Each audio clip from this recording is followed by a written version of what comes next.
Good morning students. In 102 what will we do today? We are going through a chapter. Name of the chapter is Juthan.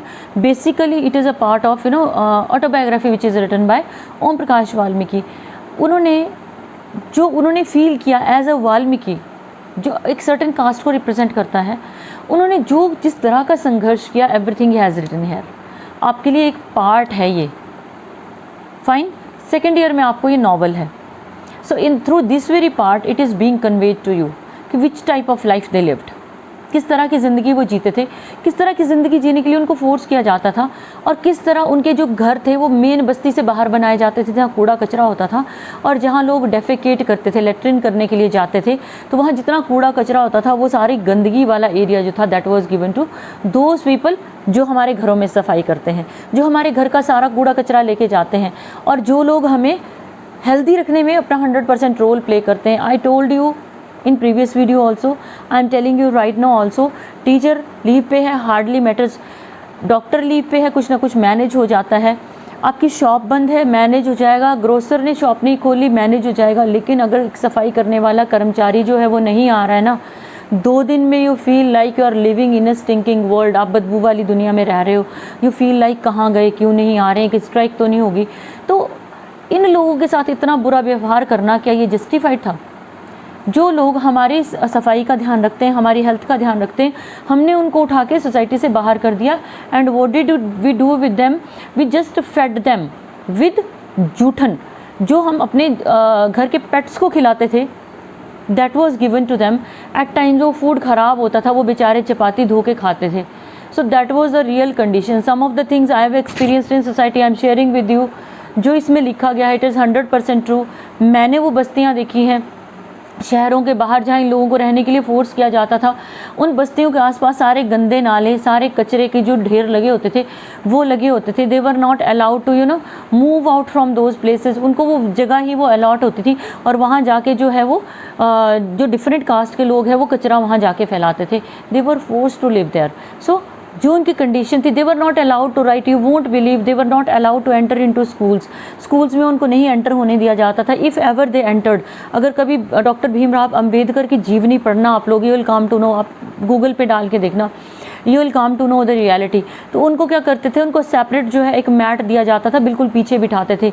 अगर पानी का घड़ा रखा जाता था, जैसे स्कूल्स में अब वाटर प्योरीफायर्स हैं या फिर वाटर टैंक है, नथिंग वाज देयर अर्लियर, है ना, तो वो वाटर जो पानी का घड़ा रखा जाता था, those people who are made to sit back side बिठाते थे उनको पानी भी नहीं पीने दिया जाता था. उन बच्चों से कई बार सफाई करवाई जाती थी.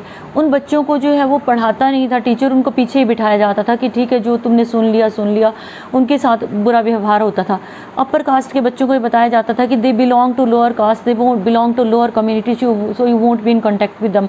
बच्चों के दिमाग में जहर घोला जाता था, ये पर्टिकुलर कम्युनिटी के बच्चे हैं, इनके साथ आपने मिक्सअप नहीं होना है. No, if you talk about our generation, अब मैं प्रेजेंट की अगर बात करूँ तो who cares, we never discuss these things at home. My parents ने नेवर डिस्कस्ड. उन्होंने कभी ये चीज़ें हमें बताई ही नहीं, और ना हम लोगों ने ये चीज़ें फील की. हाँ, सोसाइटी में हमने देखा है कि इस तरह का जो है वो बिहेवियर किया जाता है. So our children when they go out for playing we remain concerned with one thing only, hygiene is above all. If someone is hygienic, let them play, let them enjoy. बाकी family environment हमारा count करता है. तो जब आप एक इंसान को ऐसी गंदी सिचुएशन में रहने के लिए फोर्स करते हो, उसका मेंटल सेटअप क्या होगा, उसकी लैंग्वेज क्या होगी, वो किस तरह की उसकी सोच होगी. सोसाइटी में सब लोग उसको अब्यूजिव लैंग्वेज से बात करेंगे. When you will go through this chapter आपको ये चीज़ पता लगेगी. तो क्या वो चीज़ उसकी पर्सनैलिटी में नहीं आएगी? फिर जब वो चीज़ें उसकी पर्सनैलिटी में आती है तो हम बोलते हैं अरे इसकी तो बोलने का तरीका बहुत गंदा है, इसको तो मैनर्स नहीं है, एटिकेट्स नहीं है, बैठना नहीं आता, उठना नहीं आता.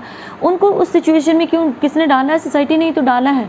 सो everything is being explained by Om Prakash Valmiki in this very short portion of the autobiography में. उन्होंने बताया स्कूलिंग के बारे में, उन्होंने बताया कि how did he struggle for his education and role of parents ever remains important. They are adorable, they are they are like gods for अस.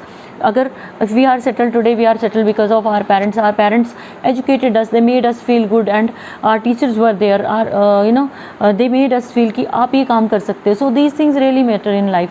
तो ये चीज़ें हमारी ज़िंदगी में हमारी लाइफ की डायरेक्शन बदल देती हैं. so let us start the chapter now. Our family. अब देखो, पहले इन्होंने बताया कि किस तरह के पॉन्ड के पास क्या क्या होता था और वो किस तरह की ज़िंदगी वो जीते थे. So our family lived in this Chuhra basti. He is referring to his caste again. इस कास्ट को इस तरह से हम कास्ट बेस्ड जो कमेंट है वो कभी दे नहीं सकते, because it's a crime now. तो आप लोगों ने भी इन चीज़ों से बचना है। सो वो अपनी बस्ती में रहते थे। कितने भाई बहन थे? 5 ब्रदर्स। अब आपके जो ताया चाचा वाला फेज़ है ना, या मामा मासी वाला फेज़ है, वो सेम ही है। तो सॉरी, आपके ग्रैंड पेरेंट्स वाला फेज़ है। अब जो आपके ताया चाचा वाला फेज़ है, दैट 2-3 ब्रदर्स और sisters were there. So 5 brothers 1 sister, 5 भाई 2 सिस्टर्स, 7 बच्चे, 2 चाचाज 1 ताऊ एंड हिज फैमिली। एक ताऊ, एक चाचा, एक family. Chachas and tau lived separately. चाचा और ताऊ अलग रहते थे।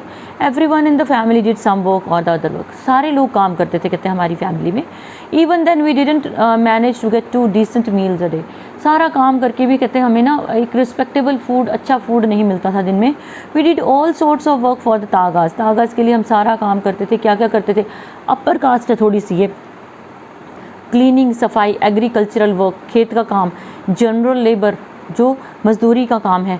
We would often have to work without pay. और वो लोग इतने ज़्यादा अजीब थे कि वो हमें बिना कुछ दिए ही काम करवाते थे। Nobody dare to refuse this unpaid work for which we got neither money nor grain. किसी में हिम्मत नहीं होती थी, डेयर होता है हिम्मत नहीं होती थी, रिफ्यूज़ मीन्स मना करना, मना करने की, इस अनपेड वर्क को करने की, जहाँ हमें पता होता था कुछ नहीं मिलने वाला है। Which we got neither money nor grain. ना तो रोटी मिलती थी, ना पैसा मिलता था, और ना ही अनाज मिलता था, मीन्स कि वो फ्री में ही काम करवाते थे, है ना। Instead we got some scorn at end abused. तो वो हमें या तो गालियाँ देते थे या फिर सोन एट मीन्स कस्में वो देते थे। They didn't call us by our names. हमें नाम लेके नहीं बुलाया जाता था। If the person were older, अगर कोई पर्सन बड़ा होता, then he would called oh Chuhre. If the person were younger, अगर जो छोटा होता, ऑफ द सेम एज अबे लग जाता था, और वो अब्यूसिव जो वर्ड है, वो कास्ट बेस्ड वर्ड जो है वो चलता रहता था। अनटचेबिलिटी, टच, छूना। Touchable which can be touched, untouchable जिसको नहीं छूना है। अनटचेबिलिटी जो अछूत होने का जो कंसेप्ट था, it was so rampant. Rampant यानी इतना वाइड स्प्रेड था, इतना फैला हुआ था, that while it was considered all right to touch dogs and cats और काउज और बफलोज। गाय, भैंस, कुत्ते, बिल्ली को हाथ लगाना जस्टिफाइड था। If one happen to touch a Chuhra, अगर उस कास्ट के इंसान को कोई टच करता था ना, वन गॉट कंटेमिनेटेड और पोल्यूटेड। अरे उसको तो पोल्यूटेड मानते थे कि वो दूषित हो गया। कंटेमिनेट होता है जिसमें इन्फेक्शन फैलना टाइप, है ना, व्हाट वी कॉल, कि उससे तो एक तरह से जो है वो कंटेमिनेशन फैल गया, एक तरह से स्प्रेड हो गया किसी चीज़ का। The Chuhras were seen not seen as humans. वो बेचारी कम्युनिटी जो सारे एरिया का कचरा उठाती थी ना, उनको ह्यूमन बीइंग के लायक, ह्यूमन बीइंग्स भी नहीं समझते थे वो। दे वर सिंपली थिंग्स फॉर यूज़। वो बेचारे चीज़ें थी यूज़ करने की, जो सारा कचरा उठाते हैं, ज़िंदगी जीने में हमारी हेल्प करते हैं, जिनके बिना एक दिन भी हम लोग नहीं जी सकते, है ना। Their utility lasted until the work was done. वो तब तक ही काम के होते थे जब तक काम होता था। सफाई होगी तो कोई उनको पूछता तक नहीं था। Use them and then throw them away. Use करो और इस कास्ट के लोगों को उठा के बाहर फेंको, ये था। A Christian used to visit our neighbourhood. आपने सुना होगा, कई बार हम अपने आसपास भी सुनते हैं कि क्रिश्चियंस जो हैं दे कन्वर्जेंस करवाते हैं। कन्वर्ट क्या करते हैं? वो जो लोअर कास्ट के लोग हैं उनको पैसे ऑफ़र करते हैं, एंड दे फील लाइक कि आप क्रिश्चियंस बन जाओ, you will get equal treatment. तो इसकी सच्चाई जो है, एक आपका चैप्टर है DSC 103 में, it deals with, it is written by Bama. एक फ़ीमेल है, लोअर कास्ट फीमेल, उसने वो लिखा है। उस चैप्टर में each and every reality of this conversion is revealed. तो ये लोग कन्वर्जन करवाते थे उस वक्त, किस लिए करवाते थे? क्योंकि उनको लगता था कि जो लोअर कास्ट के लोग हैं उनको रिस्पेक्ट नहीं मिल रहा, जो नहीं मिल रही होती थी। और लोअर कास्ट वाला क्या चाहता है कि मेरे बच्चे को अच्छा इन्वायरमेंट मिले, तो वो कन्वर्ट हो जाते थे हिंदू से, वो क्रिश्चियन में कन्वर्ट हो जाते थे। वो पैसे भी ऑफ़र करते थे उनको, और उनको पढ़ाने के लिए भी आते थे। A Christian used to visit our neighbourhood. Christians कौन होते हैं? हु विजिट चर्चेस, जो चर्च में, गिरजाघर में जाके पूजा करते हैं, दे आर क्रिश्चियंस। तो कहते क्रिश्चियन हमारी नेबरहुड में आते थे। हिज नेम वॉज सेवक राम मसीही। वो कन्वर्टेड था, वो भी कोई लोअर कास्ट का इंसान था जिसको कन्वर्ट किया गया था। He would sit with the children of the Chuhras around him. वो लोअर कास्ट के बच्चों को अपने आसपास बिठाता। He used to teach them reading and writing. उनको पढ़ना लिखना वो सिखाता था। The government schools didn't allow these children to enroll. सरकारी स्कूलों में इन बच्चों का आना अलाउड नहीं था। My family sent only myself to Sevak Ram मसीही। मेरे परिवार में जितने भाई बहन थे उनमें से सबसे एक मुझे भेजा जाता था पढ़ने के लिए। My brothers were all working. मेरे सारे भाई काम करते थे। There was no question of sending our sister to school. अब उस वक्त जो कंटेम्प्रेरी वर्ल्ड था उसमें लड़की को तो स्कूल भेजने का ट्रेंड नहीं था। I learned my alphabet in master Sewak Ram Masihi's open air school. Open air school था जो पेड़ के नीचे स्कूल लगता था, खुले में स्कूल लगता था। कहते मैंने अल्फ़ाबेट वहाँ पे सीखे विदाउट मैट्स और रूम्स। जहाँ ना तो मैट होती थी ना रूम होते थे। वन डे सेवक राम मसीही and my father had an argument. एक दिन सेवक राम मसीही और मेरे फादर में बहस होगी। My father took me to the basic primary school. मेरे फादर ने सोचा कि मुझे प्राइमरी स्कूल में एडमिट करवा देंगे। There my father begged master Harphool Singh. मेरे फादर ने मास्टर हरफूल सिंह के आगे भीख मांगी, रिक्वेस्ट की, master ji I will be forever in your debt. Debt होता है कर्ज, कि मैं हमेशा आपका कर्जदार रहूँगा। If you teach this child of mine a letter or two. अगर आप मेरे बच्चे को अक्षर ज्ञान दोगे। अब देखो what is the condition. Equal rights are given in constitution. संविधान में सबको बराबर अधिकार दिए गए हैं। और जिस वक्त ये चीज़ लिखी गई है ना, जब ये चैप्टर लिखा गया है उस वक्त वो अधिकार दिए गए थे, बट सोसाइटी में एक्सेप्टेबिलिटी नहीं थी। बच्चों को वो लोग पढ़ाना नहीं चाहते थे। वो नहीं चाहते थे कि लोअर कास्ट के बच्चे आके अपर कास्ट के बच्चों के साथ बैठें या उनका इम्प्रूवमेंट हो या उनको कुछ पढ़ाया जाए। मास्टर का क्या एटीट्यूड था। Master Harphool Singh asked us to come the next day. अगले दिन बच्चों को बुलाया। My father went. मेरे फादर गए। अगले दिन फादर और ओम प्रकाश वाल्मीकि जी को बुलाया। My father went. मेरे फादर गए। He kept going for several days. बड़े दिनों तक वो बेचारे स्कूल का चक्कर लगाते रहे। Finally one day I was admitted to school. Finally एक दिन वो आया, कहते मेरी एडमिशन होगी। The country had become independent 8 years ago। 8 साल पहले देश आज़ाद हो चुका था। Gandhi ji's uplifting of the untouchables was resounding everywhere. Gandhi ji जो अछूत लोगों को अपलिफ्ट कर रहे थे, ऊपर उठा रहे थे, उन लोगों को जो बराबर का दर्जा दिलवाने की कोशिश कर रहे थे, वो हर जगह सुनाई दे रहा था। Although the doors of the government school had begin to open for untouchables. सरकारी स्कूलों के दरवाजे अनटचेबल्स के लिए खुलने लगे थे, क्योंकि उस वक्त प्राइवेट स्कूल तो थे ही नहीं, सरकारी स्कूल होते थे। The mentality of the ordinary people had not change much. लेकिन जो मैंटेलिटी ऑर्डनरी लोगों की थी, आम लोगों की जो सोच थी ना, वो बदली नहीं थी। अभी सिर्फ कॉन्स्टिट्यूशन में, संविधान में एक अधिकार दिया गया था कि इन बच्चों को पढ़ने का अधिकार है, ये चाहेंगे तो कॉलेज से स्कूल में एडमिशन लेंगे। I had to sit away from the others in the class. दूसरों से मुझे दूर बिठाया जाता था। That too on the floor. मुझे मैट नहीं देते थे, ज़मीन पे बिठाते थे। The mat ran out before reaching the spot I sat. कि मैट ख़त्म हो जाती थी मेरे पास पहुंचने से पहले ही। Sometimes I would have to sit way behind everybody. सबसे पीछे बैठने के लिए मुझे जगह मिलती थी। Right near the door. दरवाजे के पास वो बिठाते थे। 2 डोर्स होते थे पहले क्लासरूम्स में। The letters on the board from where seemed faded. और जो वर्ड्स लिखे जाते थे ना लेटर्स बोर्ड पे, वो फेडेड होते थे। The children of the Tyagis would tease me by calling me चूहरे का। वो पर्टिकुलर कास्ट बेस्ड कमेंट लगा के त्यागीज के जो बच्चे थे मुझे चिढ़ाते थे। Sometimes they would beat me without any reason. अब बेचारे को वो पीट भी देते थे, क्योंकि उनको वो दे वर नॉट ट्रीटेड इक्वल। तो बच्चों को भी वो शिक्षा दी जाती थी कि अगर कोई लोअर कास्ट का बच्चा है उसके साथ किस तरह से आपने बिहेवियर करना है। एक्चुअली बच्चे कहाँ से सीखते हैं? The way we behave with our elders, और the way we behave with our friends, और the way we behave with other society members. तो वहाँ से हमारे बच्चे सीखते हैं। If we are going for discrimination, इस तरह का हमारा डिस्क्रिमिनेशन है, घर में हम भेदभाव करते हैं, डिस्क्रिमिनेशन रखते हैं, तो वो हमारा बच्चा भी तो वही सीखेगा। अगर हम इस तरह की बात करेंगे, they learn the same thing, और वो चीज़ जाके सोसाइटी में स्प्रेड करेंगे। तो you can't expect them to grow in a healthy way. Healthy growth आप एक्सपेक्ट नहीं कर सकते हो। सो what happened? This was an absurd tormented life. बड़ी अजीब सी tortured life थी. कहता है मेरी ज़िंदगी इतनी अजीब सी थी. That made me introverted and irritable.